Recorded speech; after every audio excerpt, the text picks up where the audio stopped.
Hello guys! Hello! Leo, welcome dito sa aking channel, Kapalaran 888 Leo. Alamin natin Leo kung ano yung messages, vibration, gabay, energy. Para sa inyong lahat, ito ay general reading para sa lahat ng Leo friends natin na nanonood. Ayaw makaresonate ito sa'yo. Leo. Oops. One more. Okay. Leo. Nako.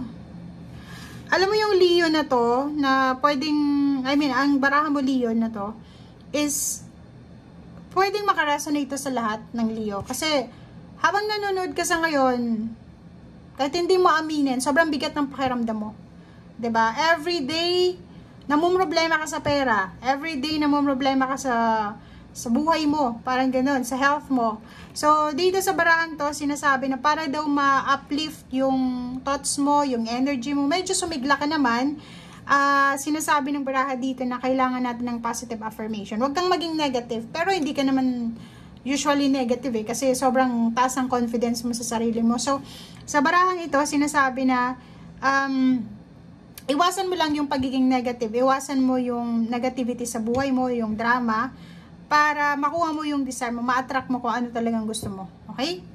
Next is dito sa barahang to, vegetarian, Leo. May mga Leo ba ditong high blood na? 'Di ba? Yung parang nasa 50 years old above or 50 years old below, na sobra-sobra yung pagda-diet mo Kasi siguro mataas yung blood pressure mo or may nararamdaman kang sakit. Natatakot ka kasi sobrang mahal mo yung sarili mo 'di ba? Yung Leo ganun sobrang mahal ng Leo ang kanilang sarili, ang kanilang katawan, kaya gagawin nila kung ano yung makakabuti sa kanila. So, vegetarian, sinasabi na posibleng magsisimula ka ng bagong way of eating mo. Like dito, di ba, magiging vegetarian ka, or posibleng magda-diet ka, or ano. Pero nagda-diet ka na, pumapayat ka na siguro, or tumataba ka na, di ba, parang ganun. So, practice. Dito sinasabi ng baraha na kung may gusto kang gawin, like gusto mong gumaling sa kung ano man na craft or skills, kailangan mo mag-practice, okay? Para mas tumaas yung confidence mo. Siguro iba, gustong maging singer, gustong magaling kumanta, magaling sumayaw, or magaling magsalita, or kung ano man to, kailangan mo mag-practice, okay? Yan. Thank you, Leo.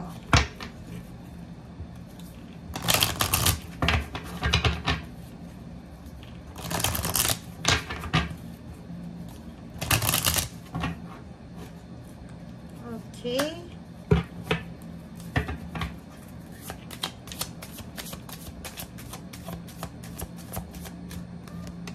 Okay, first card dito sa isang tarot deck is following your bliss. So, sundin mo daw kung ano yung nagbibigay saya sa'yo, Leo. Okay? Sundin mo kung ano kung ano man itong gagawin mong aksyon, kung ano man itong decision making na gagawin mo sa last 2 weeks ng March.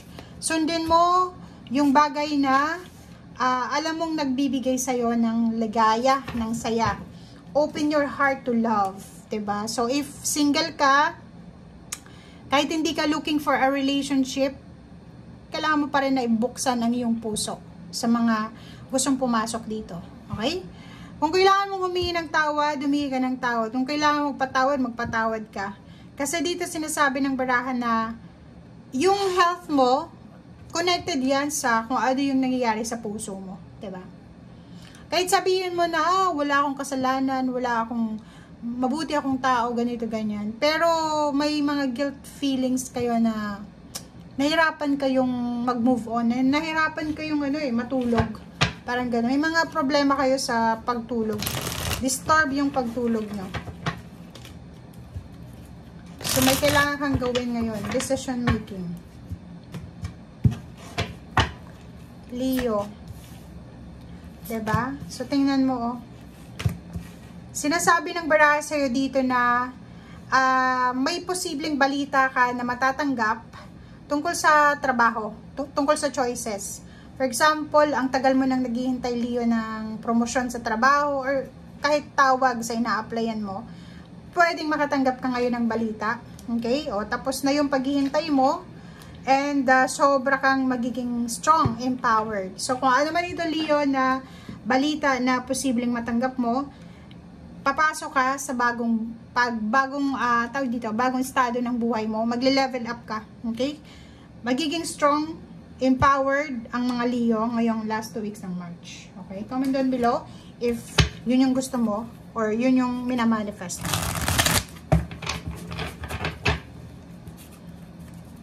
Siguro last 2 weeks ng March, makakaramdam ka na sobrang empowered, na feeling mo nanalo ka sa isang palahok. O parang feeling mo winner ka. Ikaw yung nagwagi. Parang gano'n. Okay, Queen of Cups and 7 of Cups. Wow! Last card natin dito is Judgment. Oh, 'di ba? So, Leo, sinasabi ng baraha sa'yo dito na kailangan mong gumawa ng desisyon ayon sa magdadala sa'yo ng saya. 'Di ba yung following your bliss? Sinasabi ng baraha na kung ano man tong action, kung ano man tong decision making na gagawin mo, make sure na, or kung ano man tong choices na gagawin, make sure na ito ay magdadala sa'yo ng peace, in harmony, and blessing. 5 of Wands, nako. Leo, nakikita mo dito, may posibleng balita na magdadala sa'yo ng away, kompetisyon. So, nauna na yung advice sa'yo ng baraha. Kailangan mong sundin kung ano yung magbibigay sa'yo ng ligaya. Kung may mga health issues ka, may health problems ka, nako, umiwas ka dito sa gulo. Umiwas ka sa away, umiwas ka sa kompetisyon, umiwas ka sa chismis. Ang dami-dami mong kausap sa social media, puro lang chismis, 'di ba? Kung napapansin mo, Leo, aminin mo man yan or hindi mo aminin, everyday nag-aaksaya ka ng oras sa pakikipag-usap, sa pag-receive, pag-reply sa mga chismis. 'Di ba? So sayang yung oras eh. Yun yung sinasabi ng baraha. Posibleng ang dami-dami mong chismis, ang dami-dami mong balita na marireceive this last 2 weeks ng March, especially yung mga nakabakasyon na Leo, 'di ba? Like may trabaho ka or estudyante ka, nakabakasyon ka ngayon, so idle ka, wala kang ginagawa. So ang gagawin mo is hawak mo yung cellphone mo, ang dami mong balitang matatanggap na pwedeng maging dahilan ng pag-aaway or pwedeng masangkot ka sa competition, sa pag-aaway, or maraming chismis ito, paninira, or kano pa man. Yun na nga yung sinasabi ng baraha, may decision making ka dito, may choice ka, na kung gusto mo ng tahimik na buhay, 'di ba? Kasi alam mo yung chismis, balita na yan, yung pagsasayang natin ng oras sa mga kwento, or kung ano pa man, okay, kasi 'di ba yung chismis, pag nakatanggap ka ng chismis, masaya ka. Pero, end of the day, ano naman yung connection nun sa'yo, diba? Naging masaya ka for a few moments or few minutes, and then after that, wala na, diba? Hindi ka naman kasi connected sa kanila. So, naging masaya ka for a few minutes, pero nasayang din yung oras mo, diba? So, yun yung sinasabi ng baraha, prioritize your peace. Okay? Prioritize your health. Prioritize your happiness. Okay? Thank you guys. Bye!